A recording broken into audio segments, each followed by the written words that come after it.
ইতালিতে জি7 সম্মেলনের বিরুদ্ধে বিক্ষোভে পুলিশের সঙ্গে সংঘর্ষ। প্যারিস জলবায়ু চুক্তির বিষয়ে ট্রাম্পের সিদ্ধান্তের অপেক্ষায় বিশ্ব নেতারা। যুক্তরাষ্ট্রে মুসলিম নারী উত্তক্তের প্রতিবাদ করতে গিয়ে প্রাণ গেল 2 মার্কিনীর, গুরুতর আহত 1। অভিবাসীদের নিরাপত্তা নিশ্চিতের প্রতিশ্রুতি পোর্টল্যান্ড মেয়রের। শ্রীলঙ্কায় বন্যা ও ভূমিধসে মৃতের সংখ্যা বেড়েই চলেছে।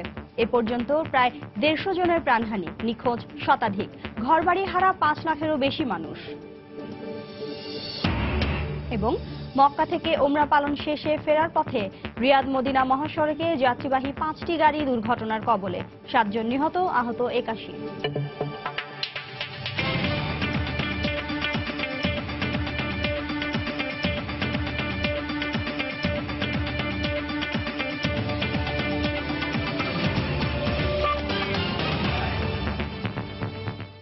আন্তর্জাতিক সময়ের সঙ্গে আছে আমি শিরিন আক্তার।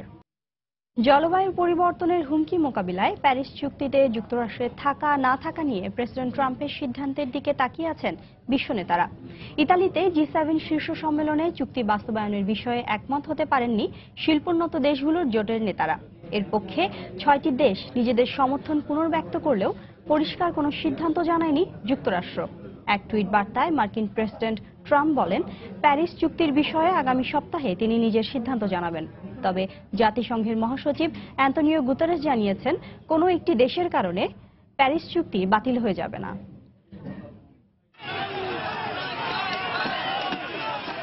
জি7 সম্মেলনের প্রতিবাদে শনিবার সিসিলির নিকটবর্তী জিয়ারদিনি নাক্সোস শহরে বিক্ষোভ করে শত শত সাধারণ মানুষ।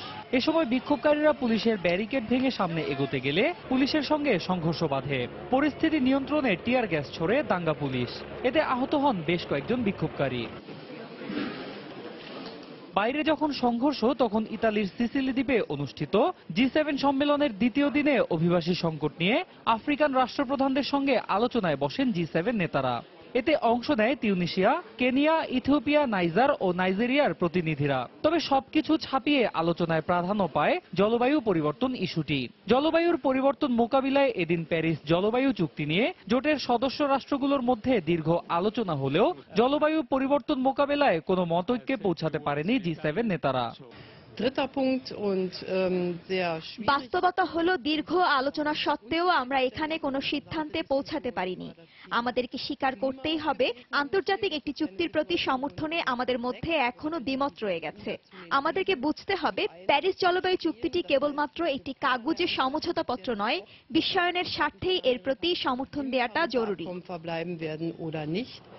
দ্বিতীয় দিনের সম্মেলন শেষে ইতালির প্রধানমন্ত্রী পাওলো জেন্তিলোনি জানান, জোটের 6 সদস্য রাষ্ট্র চুক্তির প্রতি নিজেদের সমর্থনের কথা পুনর্ব্যক্ত করলেও বিষয়টি নিয়ে পরে সিদ্ধান্ত নেওয়ার কথা জানিয়েছেন মার্কিন প্রেসিডেন্ট ডোনাল্ড ট্রাম্প। তবে ট্রাম্পের মনোভাবকে মাথায় রেখে বাকি 6 দেশ চুক্তির প্রতি সমর্থন জানিয়েছেন বলেও উল্লেখ করেন তিনি। আমি পরিষ্কার করে বলতে পারি, জলবায়ু চুক্তি বিষয়ে আমরা আমাদের অবস্থান থেকে এক চুলও নড়ব না। কিন্তু প্রেসিডেন্ট ট্রাম্প এখনো তার সিদ্ধান্তে পৌঁছাতে পারেননি। আশা করছি শিগগিরই তিনি সঠিক সিদ্ধান্তটি নেবেন এবং চুক্তির প্রতি সমর্থনে আমাদের সঙ্গে একমত পোষণ করবেন। এছাড়াও সম্মেলনে জাতিসংঘ মহাসচিব আন্তোনিও গুতেরেস বলেন, তিনি বিশ্বাস করেন ট্রাম্পের বিরোধী মনোভাব সত্ত্বেও শেষ পর্যন্ত চুক্তিটি টিকে যাবে এবং এর বাস্তবায়ন সম্ভব হবে।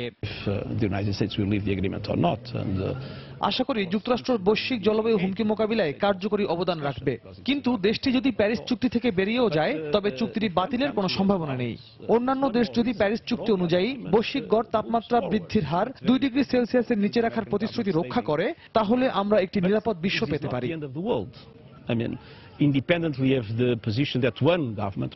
জলবায়ু পরিবর্তন ছাড়াও এদিন বিশ্বব্যাপী সন্ত্রাসের বিরুদ্ধে লড়াইয়ে এক যৌথ বিবৃতিতে সম্মতি প্রকাশ করেন জি7 নেতারা। এ অবস্থার মধ্যেই সম্মেলন শেষে এক টুইটার বার্তায় প্রেসিডেন্ট ট্রাম্প জানান, জলবায়ু চুক্তির বিষয়ে আগামী সপ্তাহে নিজের সিদ্ধান্তের কথা জানাবেন তিনি। অন্যয় কর্মকার, সময় সংবাদ। যুক্তরাষ্ট্রের অরেগনে এক মুসলিম তরুণীকে বাঁচাতে গিয়ে প্রাণ দিলেন 2 মার্কিন নাগরিক। রাজ্যের পোর্টল্যান্ডে কমিউটার ট্রেনে ওই তরুণীকে উত্তক্তের প্রতিবাদ করায় ছুরিকাঘাতে নিহত হন তারা। এ ঘটনায় গুরুতর আহত হন আরও একজন। এরই মধ্যে সন্দেহভাজন হামলাকারীকে গ্রেপ্তার করেছে পুলিশ। আগামী মঙ্গলবার তাকে আদালতে তোলা হবে। এদিকে মুসলিম অভিবাসীদের নিরাপত্তায় পর্যাপ্ত ব্যবস্থা নেওয়ার প্রতিশ্রুতি দিয়েছেন পোর্টল্যান্ডের মেয়র। বীর বেঁচে থাকলেও বীর, মারা গেলেও বীর, এভাবেই নিজ সন্তানের প্রশংসা করেন পোর্টল্যান্ডে নারী উত্তক্তের প্রতিবাদ করতে গিয়ে ছুরিকাঘাতে প্রাণ দেয়া 22 বছর বয়সী তরুণ তেলিনিস মির্দিন নামকাই মিকার মা। এ ঘটনায় রিকি জন বেস্ট নামের 53 বছর বয়সী আরও এক মার্কিনীর মৃত্যু হয়। গুরুতর অবস্থায় হাসপাতালে চিকিৎসাধীন রয়েছেন আরেকজন মার্কিন নাগরিক। শুক্রবার হিজাব পরা এক মুসলিম তরুণী তার বান্ধবীকে নিয়ে পোর্টল্যান্ডের কমিউটার ট্রেনে উঠলে তাদেরকে লক্ষ্য করে বাজে কথাবার্তা বলেন এক মার্কিন নাগরিক। এ সময় তাকে বাধা দিতে গেলে কয়েকজনের উপর চড়াও হয় ওই অস্ত্রধারী। 35 বছর বয়সী জেরেমি জোসেফ ক্রিস্টিয়ান নামের ওই মার্কিনের বিরুদ্ধে আগেও একাধিক অপরাধে লিপ্ত থাকার অভিযোগ রয়েছে। হামলাকারী অশালীন ভাষায় চিৎকার করার পাশাপাশি বিদ্বেষমূলক স্লোগান দিচ্ছিল। অনেকে তার আগ্রাসী আচরণে বাধা দেওয়ার চেষ্টা করলে সে তাদের উপরও চড়াও হয়। আমরা খবর পেয়ে দ্রুত ট্রেন স্টেশনে পৌঁছে সন্দেহভাজনকে আটক করতে সক্ষম হয়েছি। রমজানের শুরুতেই এমন বিদ্বেষমূলক ঘটনায় আতঙ্কিত সেখানকার মুসলিম কমিউনিটি। তবে শনিবার এক সংবাদ সম্মেলনে অভিবাসী ও মুসলমানদের নিরাপত্তা রক্ষায় প্রয়োজনীয় পদক্ষেপ নেওয়ার প্রতিশ্রুতি দেন পোর্টল্যান্ড মেয়র। মূলত যুক্তরাষ্ট্রের বর্তমান রাজনৈতিক পরিস্থিতি এই ধরনের বিদ্বেষমূলক কর্মকাণ্ডের জন্য দায়ী। সহিংস কথাবার্তায় একসময় সহিংসতায় রূপ নেয়। এখানকার আদিবাসীদের সার্বিক নিরাপত্তা রক্ষায় আমরা প্রতিশ্রুতিবদ্ধ।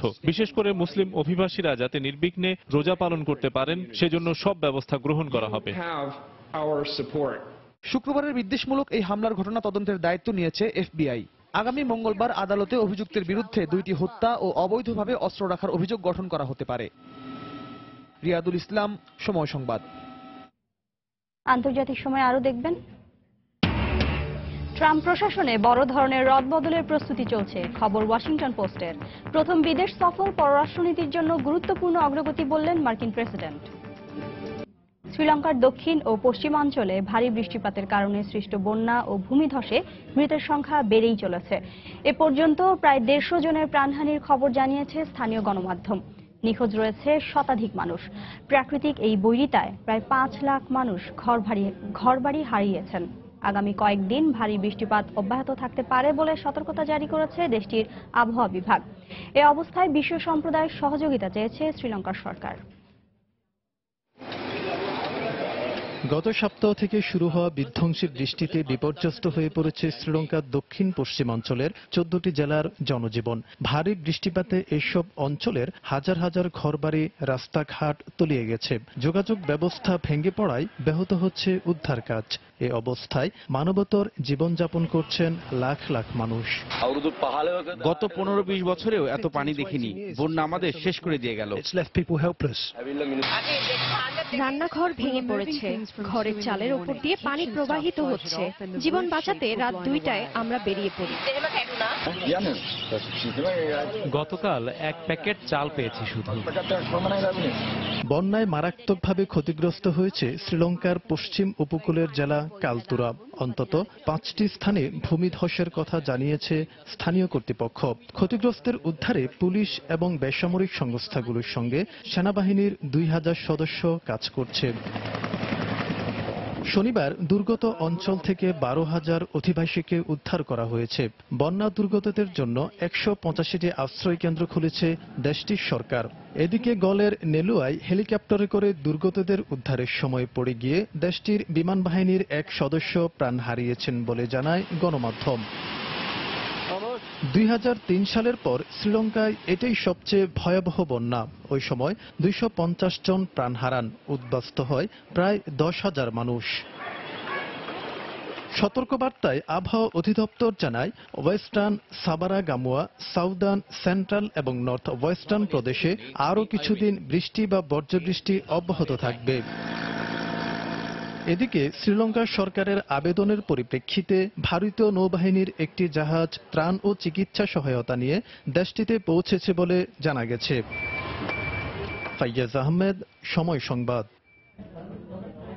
সৌদি আরবের মক্কায় পবিত্র উমরা পালন শেষে ফেরার পথে মদিনা ও পশ্চিম সৌদি আরব সংযোগ মহাসড়কে কয়েকটি গাড়ির দুর্ঘটনায় 6 জন নিহত হয়েছেন। এছাড়া আহত হয়েছেন অন্তত 81 জন। আহতদের মধ্যে 16 জনের অবস্থা আশঙ্কাজনক বলে জানিয়েছেন চিকিৎসকরা। নিহতরা কোন দেশের নাগরিক তা নিশ্চিত করতে না পারে সৌদি কর্তৃপক্ষ, তবে ধারণা করা হচ্ছে নিহতদের মধ্যে বাংলাদেশি ও ভারতীয় নাগরিক থাকতে পারেন। কাসিমের সিভিল ডিফেন্সের মুখপাত্র আব্দুল আজিজ আল তামিম জানান, শুক্রবার রাতে রিয়াদের প্রাদেশিক রাজধানী আল কাসিমের বুরাইদা শহর থেকে 225 কিলোমিটার দূরে জাবালে তামিয়ার কাছাকাছি এ দুর্ঘটনা ঘটে। দুর্ঘটনাস্থল থেকে মুকুল নামে এক প্রবাসী বাংলাদেশি গাড়ি চালক সময় সংবাদকে জানান, একটি বাসের চাকা ফেটে গেলে ওই গাড়িটি মহাসড়কে আড়াআড়ি অবস্থায় পড়ে যায়। এ সময় দ্রুত গতিতে পেছন থেকে আসা আরও কয়েকটি গাড়ি দুর্ঘটনার কবলে পড়ে। আহতদের বিভিন্ন হাসপাতালে ভর্তি করা হয়েছে। মদিনা সহ অন্যান্য শহর থেকে এখন পর্যন্ত 28টি উদ্ধারকারী দল অভিযান চালাচ্ছে বলে জানিয়েছেন সৌদি রেড ক্রিসেন্ট সোসাইটির পরিচালক। ধারণা করা হচ্ছে সে সময় বাসগুলোতে 200 জন যাত্রী ছিলেন। খারাপ আবহাওয়ার কারণে এ দুর্ঘটনা ঘটে থাকতে পারে বলে ধারণা করা হচ্ছে।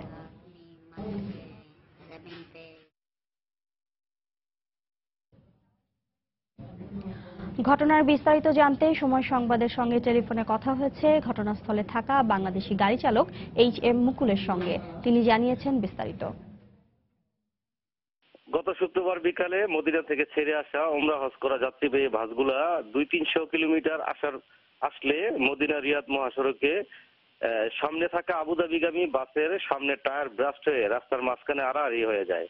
এতে পিছনে থাকা 6টি বাস একটার পর একটা পিছন থেকে মারতে থাকে। এতে সবগুলা বাস দুমড়ে মুচড়ে যায়।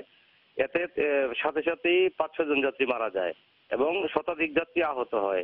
আরো কিছু যাত্রী মারা যাওয়ার আশঙ্কা করা যাচ্ছে, কারণ কিছু যাত্রী খুব মারাত্মক আহত হয়েছে এবং এখানে বাংলাদেশ, ভারত, পাকিস্তানি নাগরিকও থাকতে পারে বলে ধারণা করা হচ্ছে।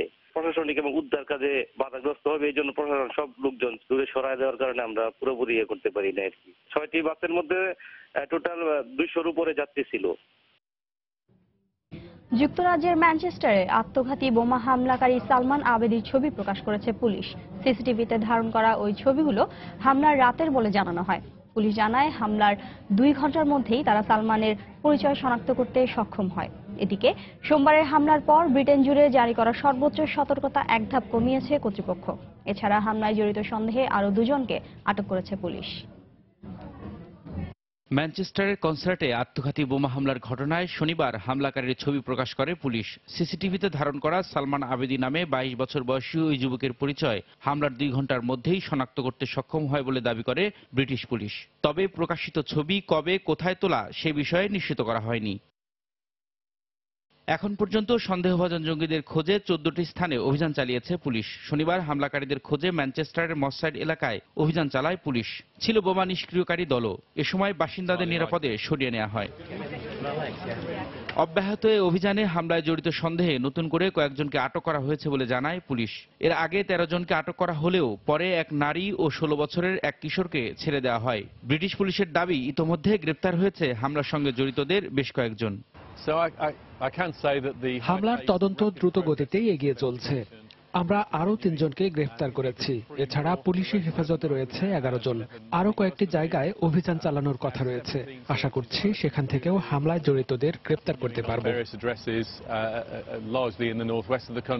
এদিকে ম্যানচেস্টারের সন্ত্রাসী হামলার পর জারি করা সতর্ক অবস্থা শিথিল করেছে ব্রিটিশ কর্তৃপক্ষ। প্রধানমন্ত্রী থেরেসা মে দেশটির জরুরি কমিটি কোবরার সঙ্গে বৈঠকের পর এ সিদ্ধান্তের কথা জানান। সকালে কবরারের সঙ্গে আমার বৈঠক হয়েছে। আলোচনার মাধ্যমে আমরা সতর্কতার মাত্রা ক্রিটিক্যাল থেকে এক ধাপ কমিয়ে সিভিয়ারে আনার সিদ্ধান্ত নিয়েছি। আমি জনগণকে আশ্বস্ত করতে চাই, আপনাদের ভয়ের কিছুই নেই। পরিস্থিতি আমাদের নিয়ন্ত্রণে রয়েছে। এছাড়া সন্ত্রাসী হামলার তদন্তের বেশ অগ্রগতি হয়েছে। পুলিশ এবং অন্যান্য নিরাপত্তা বাহিনী সদস্যরা তদন্তের পাশাপাশি যৌথ অভিযান অব্যাহত রেখেছে। আশা করি সকল সন্ত্রাসী খুব দ্রুতই ধরা পড়বে। গেল সোমবার ম্যানচেস্টার এরিনায় মার্কিন পপ তারকা আরিয়ানা গ্র্যান্ডের কনসার্টে আত্মঘাতী বোমা হামলা চালায় সন্ত্রাসীরা। সেদিনের হামলায় 7 শিশুসহ নিহত হন অন্তত 22 জন। এছাড়া আহত হন আরো 64 জন। এরপরই আরো সন্ত্রাসী হামলার আশঙ্কায় সর্বোচ্চ সতর্কতা জারি করে ব্রিটিশ কর্তৃপক্ষ। প্রেসিডেন্ট ট্রাম্পের জামাতা জ্যারেড কুশনারের রুশ সংশ্লিষ্টতার আরও তথ্য বেরিয়ে আসার পর মার্কিন নির্বাচনে রাশিয়ার হস্তক্ষেপের অভিযোগ আরও ঘনীভূত হয়েছে। এ অবস্থায় হোয়াইট হাউসের শীর্ষ কয়েকটি পদে পরিবর্তন আসতে পারে বলে ইঙ্গিত দিয়েছে ওয়াশিংটন পোস্ট। তবে নির্বাচনের পর রুশ সরকারের প্রতিনিধিদের সঙ্গে কুশনারের বৈঠক স্পর্শকাতর কিছু নয় বলে মন্তব্য করেছেন জাতীয় নিরাপত্তা উপদেষ্টা HR ম্যাকমাস্টার। এদিকে প্রথম বিদেশ সফরকে যুক্তরাষ্ট্রের পররাষ্ট্রনীতির জন্য গুরুত্বপূর্ণ অগ্রগতি হিসেবে উল্লেখ করেছেন মার্কিন প্রেসিডেন্ট।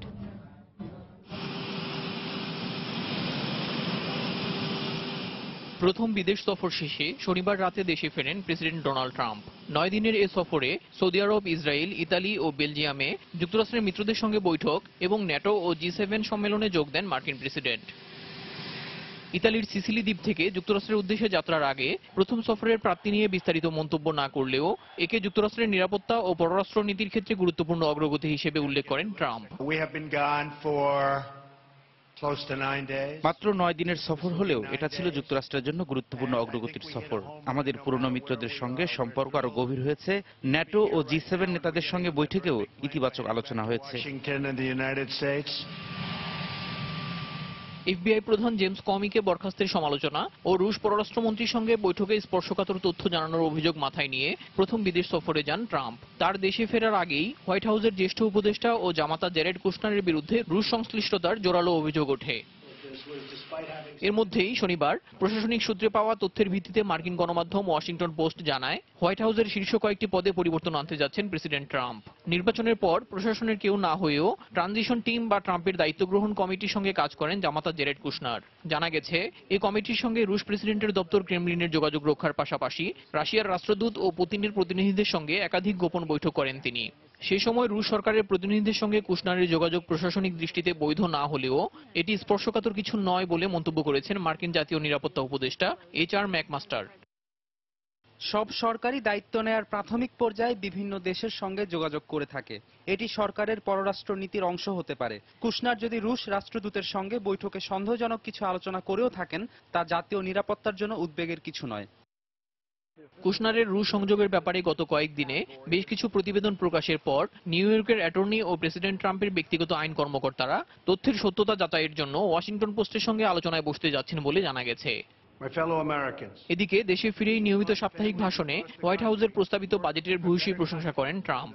এ বাজেট পাশ ও বাস্তবায়ন হলে অর্থনীতির অচলাবস্থা নিরসন ও কয়েক লাখ নতুন কর্মসংস্থান সৃষ্টি হবে বলে আশা প্রকাশ করেন তিনি। দেলোয়ার হোসেন, সময় সংবাদ। আন্তর্জাতিক সময়ে আরো যা দেখবেন, বাল্টিক অঞ্চলে ন্যাটো বাহিনীর মাসব্যাপী সামরিক মহড়া শুরু।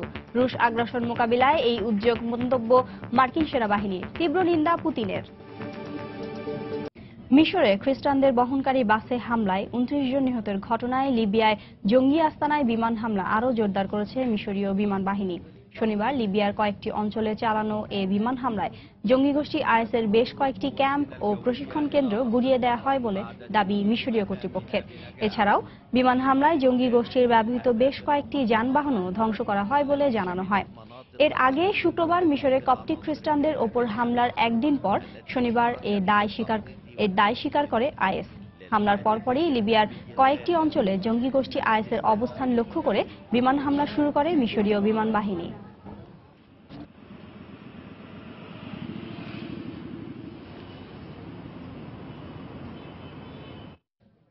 সিরিয়ায় মার্কিন নেতৃত্বাধীন সামরিক জোটের বিমান হামলা বন্ধে জাতিসংঘকে পদক্ষেপ গ্রহণের আহ্বান জানিয়েছে দামেস্ক। সিরিয়ায় সরকারি বাহিনীর ওপর মার্কিন হামলার মাধ্যমে জঙ্গি গোষ্ঠী উপকৃত হবে বলেও জানানো হয়।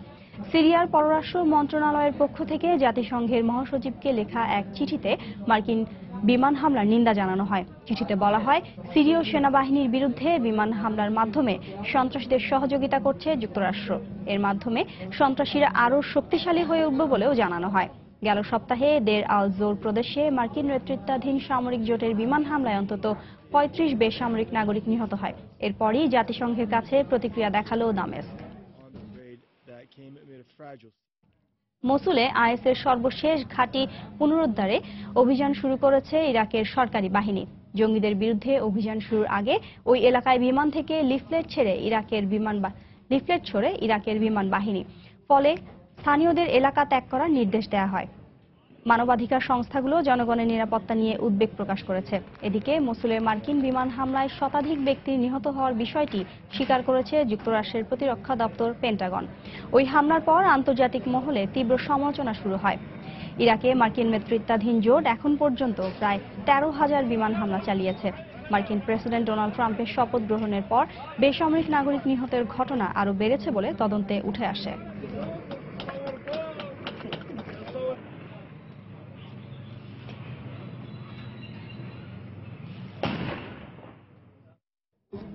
ফিলিপিন্সের দক্ষিণাঞ্চলে আইএসপন্থী মাওতি বিদ্রোহীদের বিরুদ্ধে সামরিক অভিযান অব্যাহত রেখেছে দেশটির সেনাবাহিনী।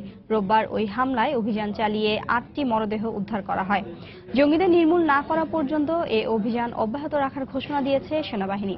চলমান এই অভিযানে এখন পর্যন্ত 31 জন জঙ্গি, 11 জন সেনা সদস্য ও 46 জন বেসামরিক নাগরিক নিহত হয়েছেন। পরিস্থিতি নিয়ন্ত্রণে আনতে পুরো মিন্দানাও দ্বীপে সামরিক আইন জারি করেছেন প্রেসিডেন্ট দুতার্তে। এর আগে শুক্রবার সংকট সমাধানে বিদ্রোহীদের আলোচনা শুরুর আহ্বান জানান প্রেসিডেন্ট রদ্রিগো দুতার্তে।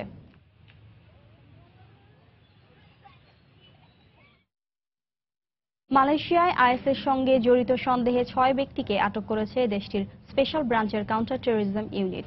পুলিশের ঊর্ধ্বতন কর্মকর্তা খালিদ আবু বাকার বলেন, 4টি রাজ্য থেকে অভিযান চালিয়ে সন্দেহভাজন ওই 6 ব্যক্তিকে আটক করা হয়। তারা সবাই মালয়েশিয়ার নাগরিক। রাজধানী কুয়ালালামপুর থেকে 27 বছর বয়সী এক কৃষককে অবৈধ অস্ত্রসহ আটক করা হয়। এরপর 29 বছরের এক শিক্ষককে আটক করা হয়। পাশাপাশি অভিযান চালিয়ে কেদাহ ও পেরাক প্রদেশ থেকে আরও 4 জনকে আটক করা হয়, যাদের বয়স 25-এর নিচে। মালয়েশিয়ায় 2013 সাল থেকে 2016 সালের মধ্যে আইএসের সঙ্গে জড়িত সন্দেহে শতাধিক ব্যক্তিকে আটক করা হয়। রুশ সীমান্তের কাছে বাল্টিক অঞ্চলে বড় ধরনের সামরিক মহড়া শুরু করেছে ন্যাটো। রোববার এস্তোনিয়া, লাটভিয়া, লিথুয়ানিয়া এবং পোল্যান্ডের বিভিন্ন স্থানে আকাশ, নৌ ও স্থল যুদ্ধের মহড়া হয়। আগামী 1 মাস এই সামরিক মহড়া চলবে বলে জানানো হয়। এই অঞ্চলে রুশ আগ্রাসন মোকাবিলা ও বিভিন্ন দেশের নিরাপত্তা নিশ্চিতে উদ্যোগ নেওয়ার কথা জানায় ন্যাটো বাহিনী। 4টি দলে বিভক্ত হয়ে সামরিক বাহিনীর সদস্যরা এই মহড়ায় অংশ নিচ্ছে। বিশাল আয়োজনের এই মহড়ায় সেনা নৌবাহিনীর যৌথ মহড়া অনুষ্ঠিত হবে লাটভিয়ায়। পোল্যান্ড ও লিথুয়ানিয়ায় হবে সম্মুখ বন্দুকযুদ্ধের মহড়া। পোল্যান্ডে শুক্রবারই শেষ হয়েছে পুমা 17 নামের ন্যাটোর আরেকটি মহড়া। রুশ সীমান্তের কাছে একের পর এক ন্যাটোর সামরিক মহড়ার তীব্র নিন্দা জানিয়েছেন রাশিয়ার president Vladimir Putin.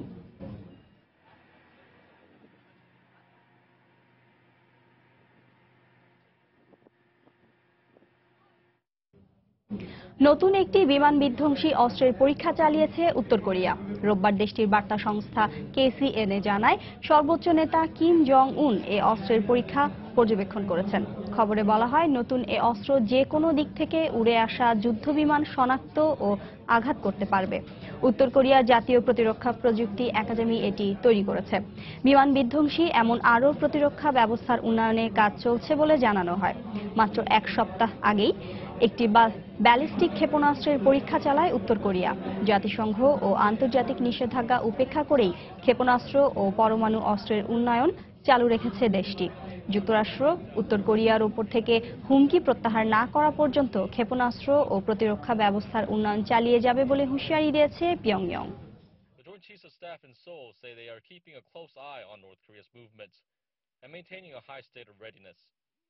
North Korea conducted a failed SLBM launch in November of last year, and another possibly successful.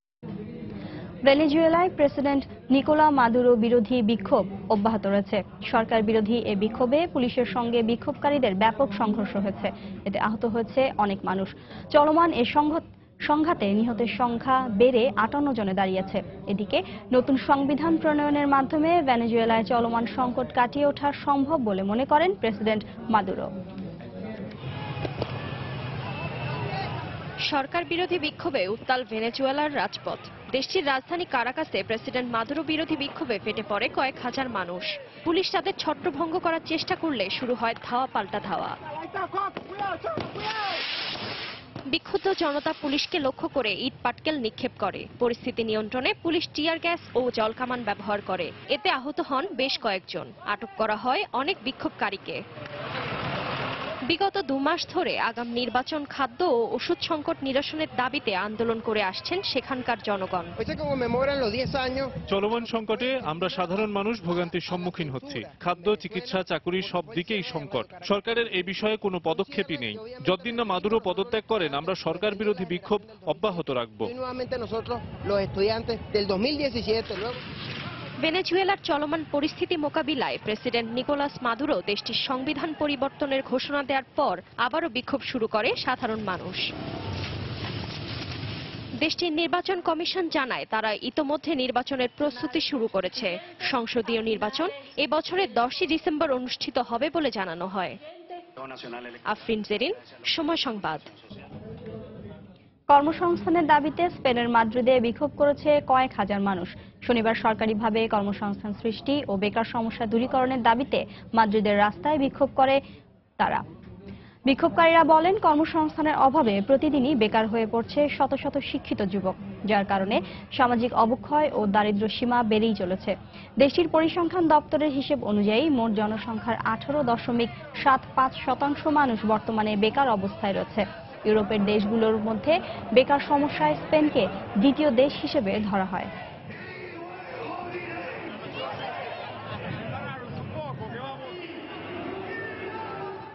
ভারতের অন্ধ্রপ্রদেশে একটি কয়লা খনিতে বিস্ফোরণে অন্তত 6 জন নিহত হয়েছেন, আহত হয়েছেন আরও 2 জন। শনিবার রাজ্যের গুন্তুর জেলার একটি কয়লা খনিতে অবৈধভাবে কয়লা উত্তোলনের সময় এই বিস্ফোরণ ঘটে বলে জানা গেছে। দুর্ঘটনার পরপরই উদ্ধারকর্মীরা ঘটনাস্থলে পৌঁছে উদ্ধার কাজ শুরু করে। কর্তৃপক্ষ জানায়, এখন পর্যন্ত কেবল 5 জনের মরদেহ উদ্ধার করা সম্ভব হয়েছে। বাকিদের উদ্ধারে অভিযান অব্যাহত রয়েছে। এই ঘটনায় আহত 2 জনকে স্থানীয় হাসপাতালে ভর্তি করা হয়েছে।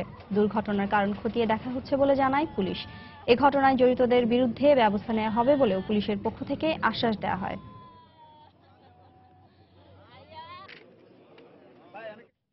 ভারতের উত্তরাখণ্ডে বজ্রপাতে 3 পর্বতারোহীর মৃত্যু হয়েছে। এছাড়াও আহত হয়েছেন আরও অন্তত 7 পর্বতারোহী। শনিবার হিমালয় ঘেঁষা এ রাজ্যের উত্তরা কাশী জেলার চাইনশিল বাগিয়াল এলাকায় এ ঘটনা ঘটে। কর্তৃপক্ষ জানায়, প্রতি বছর গ্রীষ্মের মতো এবারও রাজ্যের হিমালয় পর্বত এলাকায় পর্বতারোহীরা অভিযানে গেলে শনিবার হঠাৎ বজ্রপাতে মৃত্যু হয় ওই 3 পর্বতারোহীর। নিহতদের মধ্যে 2 জনের বয়স 50-এর বেশি বলে জানা গেছে। আহতদের মধ্যে কয়েকজনের অবস্থা আশঙ্কাজনক বলে জানিয়েছে হাসপাতাল কর্তৃপক্ষ। চীনের পূর্বাঞ্চলীয় শ্যানডং প্রদেশে একটি নির্মাণাধীন ভবন ধসে অন্তত 6 জন নিহত হয়েছেন। এছাড়াও আহত হয়েছেন আরও অন্তত 4 জন। শনিবার প্রদেশটির জিনান শহরের শিজং এলাকায় একটি ভবনের 3য় তলার নির্মাণ কাজ চলার সময় এটি ধসে পড়লে ঘটনাস্থলেই হতাহত হন বেশ কয়েকজন। এই ঘটনার পরপরই পুলিশ ও স্থানীয় উদ্ধারকর্মীরা ঘটনাস্থলে পৌঁছান। এ সময় ধ্বংসস্তূপের ভেতর থেকে 6 জনের মরদেহ উদ্ধার করে তারা। ধ্বংসস্তূপের নিচে এখনও বেশ কয়েকজন চাপা পড়ে থাকতে পারে বলে আশঙ্কা করা হচ্ছে। দুর্ঘটনার কারণ সম্পর্কে এখনও কিছু জানা না গেলেও জিজ্ঞাসাবাদের জন্য কয়েকজনকে গ্রেপ্তারের কথা জানিয়েছে পুলিশ। মধ্যপ্রাচ্য ও ইউরোপের কয়েকটি দেশের সঙ্গে মিল রেখে শনিবার থেকে রোজা পালন শুরু করেছেন যুক্তরাষ্ট্র প্রবাসীরা।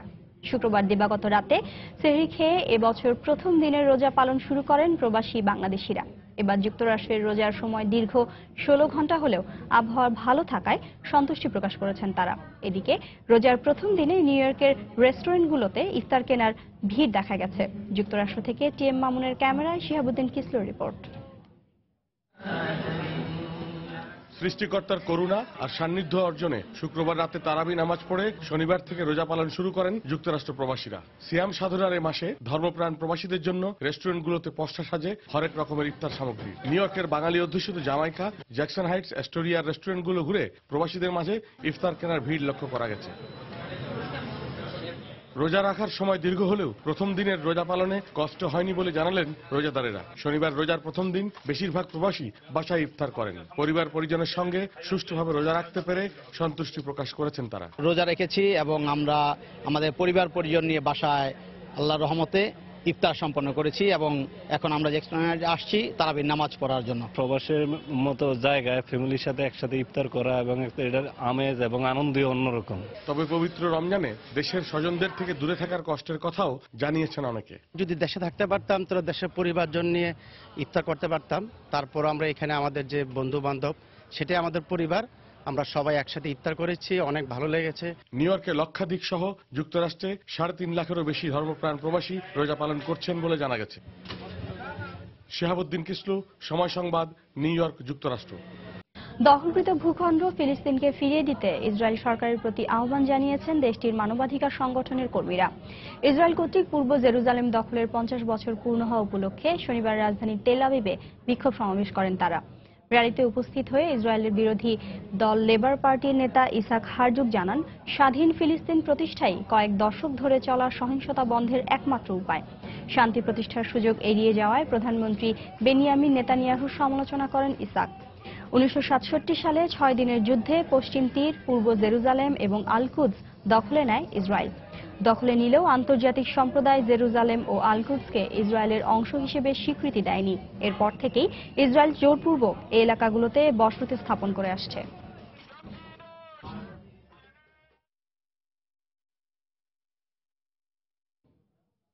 এবার ধর্ষণ নিয়ে আপত্তিকর মন্তব্য করে বিতর্কের জন্ম দিলেন ফিলিপিন্সের প্রেসিডেন্ট রদ্রিগো দুতার্তে।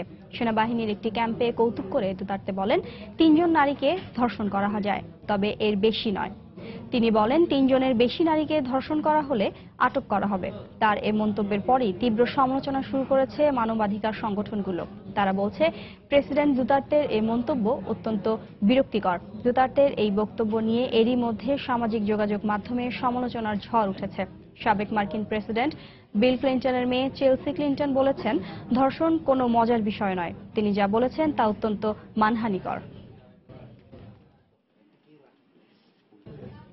চিলির অ্যাটাকামা মরুভূমিতে পৃথিবীর সবচেয়ে বড় টেলিস্কোপ স্থাপন প্রকল্পের উদ্বোধন করা হয়েছে। চিলির প্রেসিডেন্ট মিশেল বেচলেট ও ইউরোপিয়ান সাউদার্ন অবজারভেটরির প্রধান টিম ডি জিউ শুক্রবার এর উদ্বোধন করেন। নতুন এই টেলিস্কোপের নকশা অনুযায়ী এর উপরিভাগের ব্যাসার্ধ হবে 39 মিটার। আটাকামা মরুভূমির মাঝামাঝি এই 3000 মিটার উঁচু একটি পর্বতে টেলিস্কোপটি স্থাপন করা হবে। পৃথিবীর দক্ষিণ গোলার্ধে এই টেলিস্কোপ চালু হলে আরও গভীরভাবে মহাকাশের গ্রহ নক্ষত্র পর্যবেক্ষণ করা যাবে বলে আশা করা হচ্ছে। মহাকাশ পর্যবেক্ষণ বিষয়ক ইউরোপীয় সংস্থা ইউরোপিয়ান সাউদার্ন অবজারভেটরি দীর্ঘদিন থেকেই এই অঞ্চলে গবেষণা করে আসছে। 2014 সালে টেলিস্কোপটি চালুর কথা রয়েছে।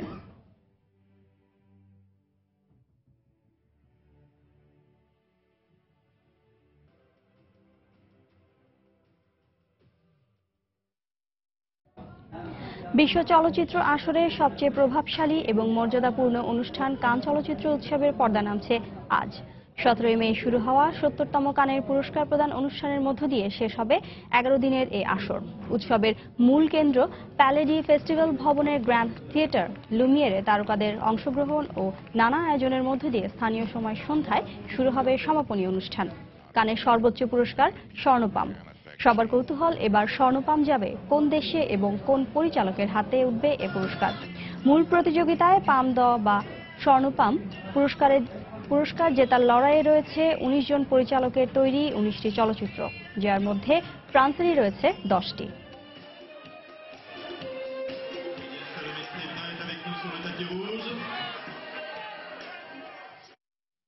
যুক্তরাষ্ট্রের পশ্চিমাঞ্চলীয় রাজ্য ক্যালিফোর্নিয়ায় ফসল ও সবজি উৎপাদনের খামারগুলোতে শ্রমিক সংকট চলছে।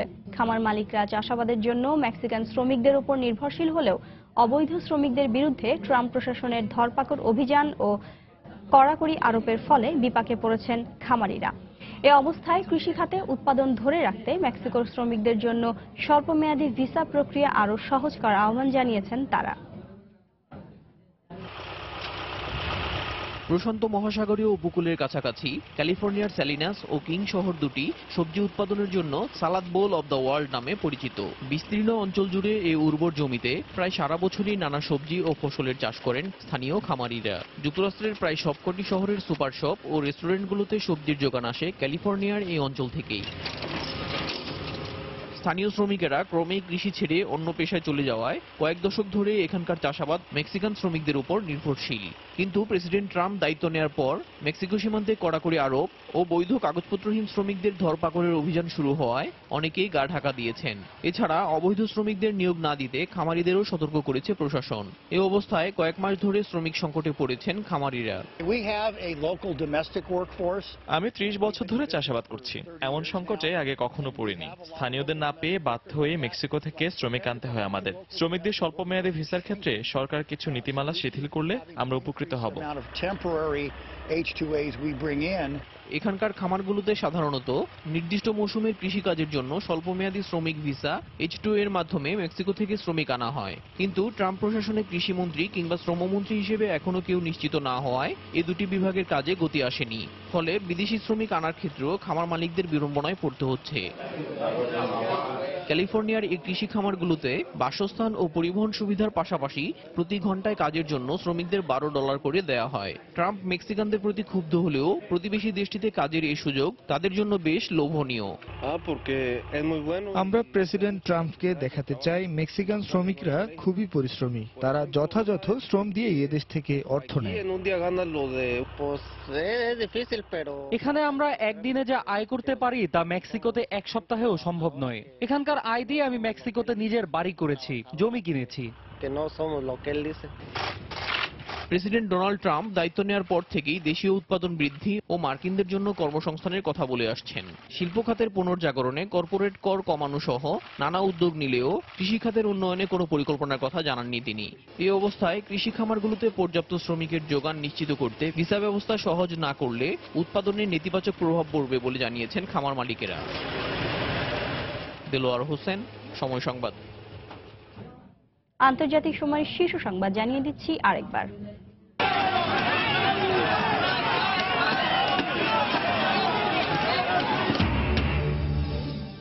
ইতালিতে G7 সম্মেলনের বিরুদ্ধে বিক্ষোভে পুলিশের সঙ্গে সংঘর্ষ, প্যারিস জলবায়ু চুক্তির বিষয়ে ট্রাম্পের সিদ্ধান্তের অপেক্ষায় বিশ্ব নেতারা। যুক্তরাষ্ট্রে মুসলিম নারীকে বাঁচাতে গিয়ে প্রাণ দিলেন ভিন্ন ধর্মের 2 জন, গুরুতর আহত 1। অভিবাসীদের নিরাপত্তা নিশ্চিতের প্রতিশ্রুতি পোর্টল্যান্ড মেয়রের। শ্রীলঙ্কায় বন্যা ও ভূমিধসে মৃতের সংখ্যা বেড়েই চলেছে। এ পর্যন্ত প্রায় 150 জনের প্রাণহানি, নিখোঁজ শতাধিক। ঘরবাড়ি হারা 5 লাখেরও বেশি মানুষ। এবং মক্কা থেকে ওমরা পালন শেষে ফেরার পথে রিয়াদ মদিনা মহাসড়কে যাত্রীবাহী 5টি গাড়ি দুর্ঘটনার কবলে, 7 জন নিহত, আহত 81। এই ছিল আন্তর্জাতিক সময়। যে কোনো খবর পেতে ভিজিট করুন সময়নিউজ.টিভি। সঙ্গেই থাকুন সময়ের।